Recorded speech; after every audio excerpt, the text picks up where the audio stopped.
बाबा जी की बहू। मिश्रा जी की दो बहुएं थी, राधा और पूजा। दोनों बड़ी प्यारी थी और आपस में सहेलियों की तरह रहती थी। सब कुछ ठीक ही चल रहा था कि फिर अचानक ही राधा को पूजा के व्यवहार में कुछ बदला सा लगने लगा। नाश्ते का वक्त हो गया है और ये पूजा अभी तक किचन में नहीं आई। खाना बनाने के वक्त ये लड़की पता नहीं कहाँ चली जाती है। अकेले मैं क्या क्या करूं? बर्तन भी धोने पड़े हैं या चाय उबल रही है, मैं अब आटा लगाऊं या सब्जी बनाऊं। आधे घंटे में करण और प्रेम नाश्ते के लिए बाहर आ जाएंगे। 8 महीने हो गए शादी को, अब भी इसे मैं ही समझाऊं क्या? अगर काम दोनों में बटा हुआ हो और एक ही को दिन भर अकेले लगा रहना पड़े तो वो चिड़चिड़ा नहीं हो जाएगा क्या? ऐसे ही राधा भी जरा चिड़चिड़ा हो जाती है और पूजा को ढूंढती हुई उसके कमरे में जाती है जहां पूजा फोन पर किसी से बातें कर रही थी। अरे नहीं मम्मी, मैं ना आपसे बाद में बात करती हूँ। क्या हो गया पूजा? बात पूरी कर लो ना आंटी जी से, कोई बात नहीं, मैं कुछ सुन नहीं रही हूँ। नहीं नहीं भाभी, मैं तो बस ऐसे ही बातें कर रही थी। वैसे आप मेरे कमरे में कोई काम था क्या? नाश्ते का वक्त हो गया है पूजा, करण और प्रेम को दुकान भी निकलना है, चलो नाश्ता बना लेते हैं। ओह, मेरे दिमाग से ही निकल गया था भाभी, चलिए चलिए। पूजा हड़बड़ाकर बिस्तर से नीचे उतरती है और अपनी जेठानी के साथ किचन में जाकर नाश्ते की तैयारियों में लग जाती है। दोनों बहुएं नाश्ता बनाकर टेबल पर लगाती है। ये पराठे किसने बनाए हैं? 2 दिन से देख रही हूँ पराठे अलग से बन रहे हैं। लगता है मम्मी जी को मेरे बनाए पराठे पसंद आए। इसके पहले कि भाभी को इस बात का क्रेडिट मिल जाए, मैं ही आगे बढ़कर बता देती हूँ। ये पराठे मैंने बनाए मम्मी जी। वो क्या है ना, बाकी दिन तो भाभी ही सब्जी रोटी दोनों बनाती थी, पर अब 2 दिन से मैं पराठे बना रही हूँ। अच्छे लगे ना आपको? मुझे पता था। इतने मोटे मोटे पराठे परोस रही हो तुम मुझे? अरे मैं तो दिन भर घर पर रहती हूँ। ये दोनों लड़के तो अभी जो दुकान जाते हैं उसके बाद सीधा रात में ही आकर खाते हैं, उस पर भी ऐसे पराठे खिलाओगे तो क्या ही बोलूं। अब से ध्यान रखेंगे मम्मी जी। सभी खाने की टेबल पर आ गए थे तो पूजा ज़रा हड़बड़ा गई थी और उसी घबराहट में उसने मोटे मोटे पराठे सेंक दिए। बस बस बहू, तुझे पूजा की साइड लेने की ज़रूरत नहीं है। मैं तो जान ही रही थी कि यह कार्यक्रम पूजा ने ही किया है, मैं तो बस उसके मुंह खुलने का इंतज़ार कर रही थी। छोड़ो ना मम्मी, हो जाती है गलती, अब से नहीं करेगी वो। नहीं करोगी ना पूजा? पूजा का तो मुंह ही उतर गया। अब अपना मन हल्का करने के लिए एक लड़की किससे बात करेगी? पूजा बालकनी में जाकर अपनी माँ को कॉल लगाती है। मम्मी। क्या हो गया बेटा, ठीक तो है ना? क्या ठीक मम्मी, जिस दिन से इस घर में आई हूँ ना कुछ उल्टा ही हो रहा है मेरे साथ। एक दिन भी ढंग से बात नहीं करती मेरी सास मुझसे। एक तो मैंने पराठे बनाए, उस पर भी 2 बातें मुझे सुननी पड़ गई। अरे पूरा दिन है अभी तेरे हाथों में, जाकर अपने सास के पैरों की मालिश कर दे, अपने आप उनका मूड ठीक हो जाएगा। पूजा सरसों का तेल गैस पर गर्म करती है और अपनी सास के कमरे में लेकर जाती है। लाइए मम्मी जी, मैं आपके घुटनों की मालिश कर देती हूँ। ना बहू, कोई ज़रूरत नहीं है, तू घर के बाकी काम कर ले। इतने कपड़े धोने के लिए पड़े हुए हैं, ये मालिश वालिश तो बाद में भी हो जाएगी। कैसे हो जाएगी मम्मी जी, काम तो 24 घंटा रहता है, इसमें क्या मैं अपनी सास की सेवा भी ना करूँ? और अपनी सास के मना करने के बाद भी पूजा उनके पैर आगे कर मालिश करने के लिए जैसे ही तेल लगाती है, सुषमा चिल्लाती है और उसे झटक देती है। अरे चला दिए ना पैर मेरे, मिल गई तुझे शांति, हट पर। जब कह रही थी जाकर कपड़े धो ले तो तुझे क्यों करनी थी मेरे पैरों की मालिश? पूरी चमड़ी जल गई। तू क्या सोच रही है, मालिश के बहाने काम से बच जाएगी और अकेले सारा काम राधा पर छोड़ देगी? नहीं नहीं मम्मी जी, आप गलत समझ रही हैं, मेरी बात तो सुनिए। बेचारी पूजा अपनी सास को समझाती रहती है पर उसकी सास उसकी एक बात नहीं सुनती। इसी तरह दिन बीत रहे थे। पूजा जरा चिड़चिड़ी से रहने लगी थी। रात को प्रेम कमरे में आता है। और कैसी हो मेरी पूजा? पूजा की तो आरती कर रखी है ना इस घर में सबने। कितना भी सबका अच्छा करना चाहूँ, किसी को मेरी अच्छाई दिखती नहीं। भगवान जाने मेरी कुंडली में क्या दोष है। कुंडली? अरे हाँ, ये तो मैंने सोचा ही नहीं था। और पूजा उठकर कमरे से बाहर जाने लगती है। अरे इतनी रात को कहाँ जा रही हो तुम? आप सो जाइए, मैं हॉल में बातें करने जा रही हूँ अपनी फ्रेंड से। पूजा हॉल में जाती है और अपनी बेस्ट फ्रेंड श्वेता को कॉल लगाती है, जिसे कुंडली वगैरह के बारे में बड़ी जानकारी थी। मैं क्या करूं यार, मेरी सास ना आजकल बड़ी चिड़ी चिड़ी रहती है मुझसे और सारी तारीफ होती है मेरी जेठानी की। मुझे अपनी जेठानी से कोई प्रॉब्लम नहीं है, पर क्या मैं तारीफ डिजर्व नहीं करती? समझ रही हूँ बहन, समझ रही हूँ तेरी प्रॉब्लम। ससुराल पक्ष से हानि, वो तो तेरा कॉल आते ही मुझे समझ में आ गया था। मेरे पास ना एक बाबा जी का नंबर है, तू उनसे मिल ले। सच बताऊं तो मेरे और मेरे हस्बैंड के बीच कुछ ठीक नहीं चलता था, फिर बाबा जी ने उपाय बताया और क्या था, सब बल्ले बल्ले हो गई। तेरे और जीजू के बीच में भी प्रॉब्लम थी? तू तो ऐसी फोटोज़ पोस्ट करती है कि देखकर लगता है दुनिया का सबसे बेस्ट पति तुझे ही मिला है। वो तो मैं अपनी ननद को जलाने के लिए डालती थी। रियलिटी में मेरी सास मेरे और मेरे पति के बीच में सोती थी। फिर बाबा जी ने उपाय बताया, तब जाकर वो अपने रूम में शिफ्ट हुई है। इस बात को सुनने के बाद श्वेता का मन उस बाबा जी से मिलने का होता है और अगले ही दिन पूजा श्वेता के साथ बाबा जी के पास निकलने के लिए रेडी हो जाती है। इस वक्त कहाँ जा रही हो बहू तुम? खाने का वक्त है ना, अकेले ही सारा काम करेगी क्या राधा? मम्मी जी, इसने मुझे पहले ही बता दिया था कि इसे कहीं बाहर जाना है।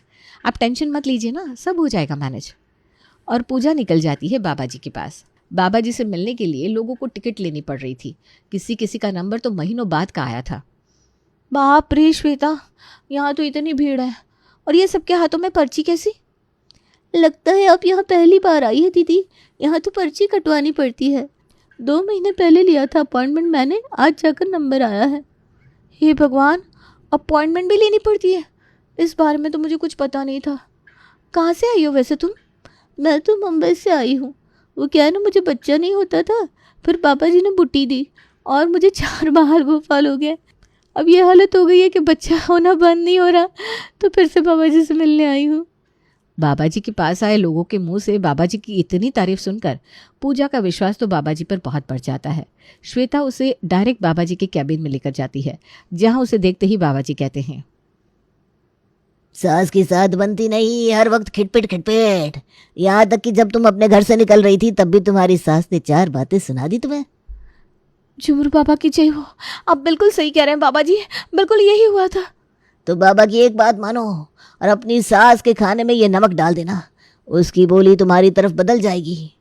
पूजा बिल्कुल यही करती है। शाम को चाय के साथ अपनी सास के लिए बाबा जी के दिए नमक का इस्तेमाल करके पकौड़े बनाती है।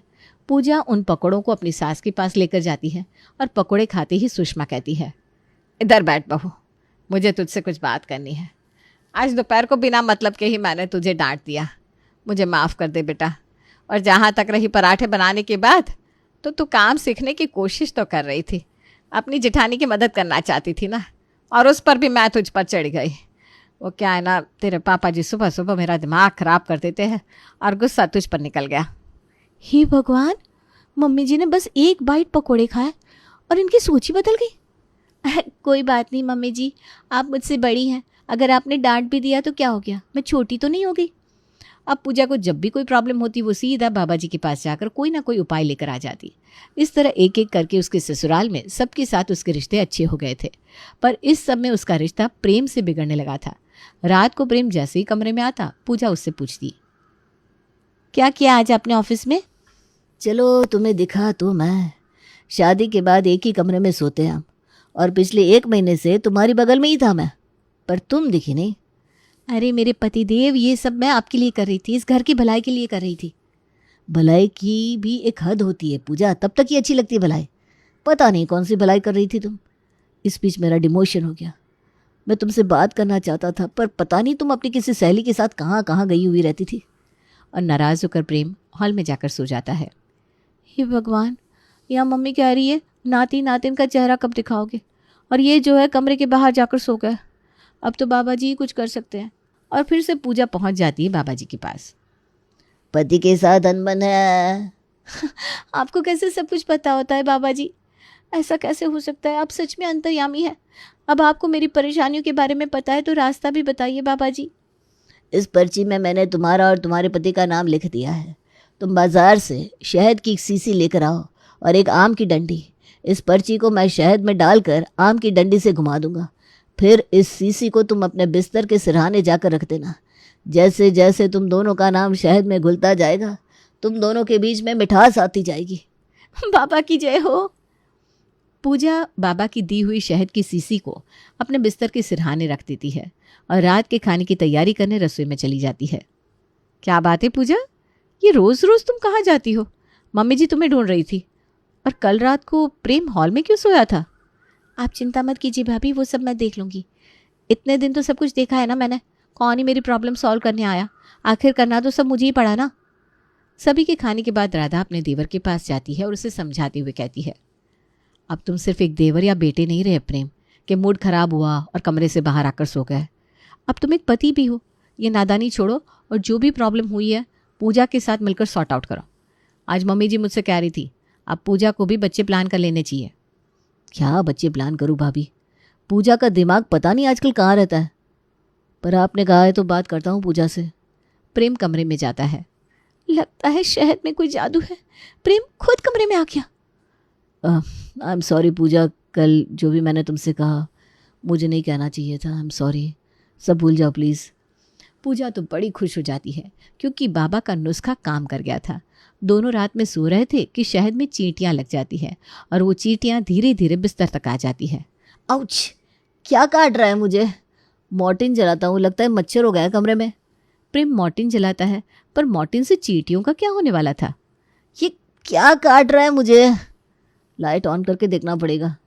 प्रेम लाइट्स ऑन करता है और अपने सिर के पास शहद की सीसी देख लेता है।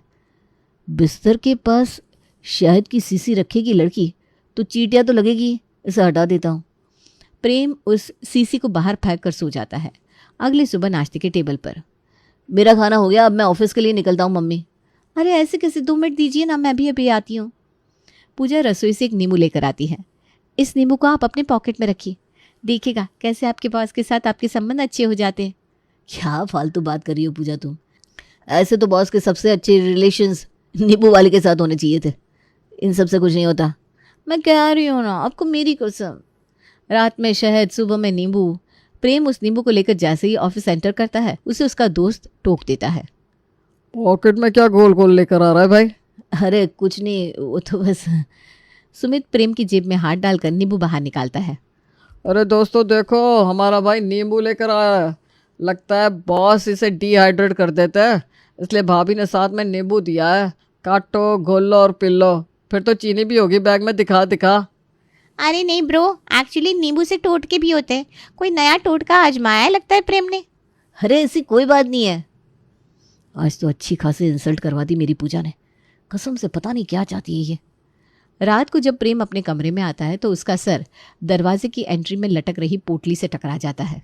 आउच, अब ये क्या है पूजा? मैं भी देख रही हूँ, सुबह से क्या लटका दिया है तुमने अपने दरवाजे पर पूजा?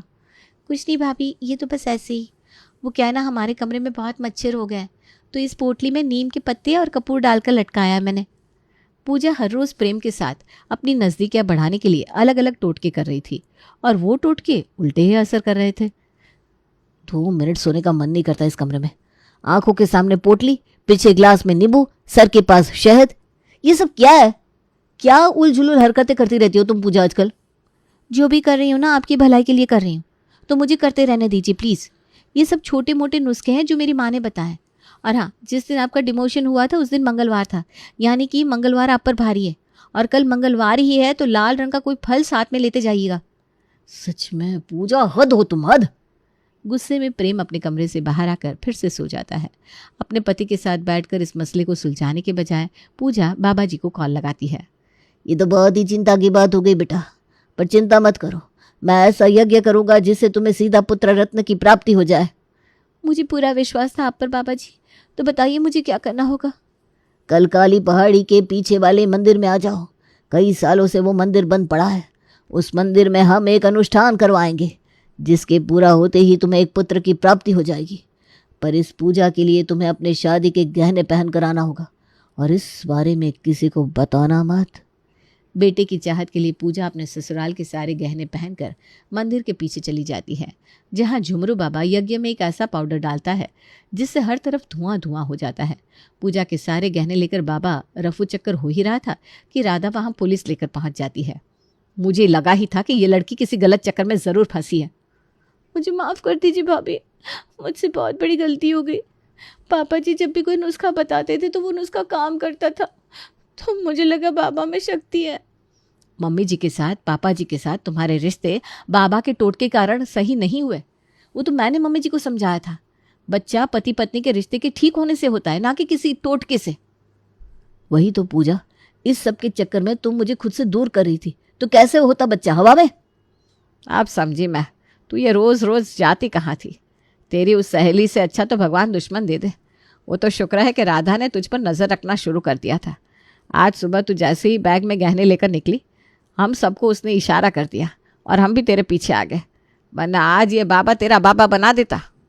पूजा को अपनी गलती का एहसास हो जाता है और वो किसी भी बाबा से बूटी लेने के बजाय खुद उस प्रॉब्लम पर काम करना शुरू कर देती है।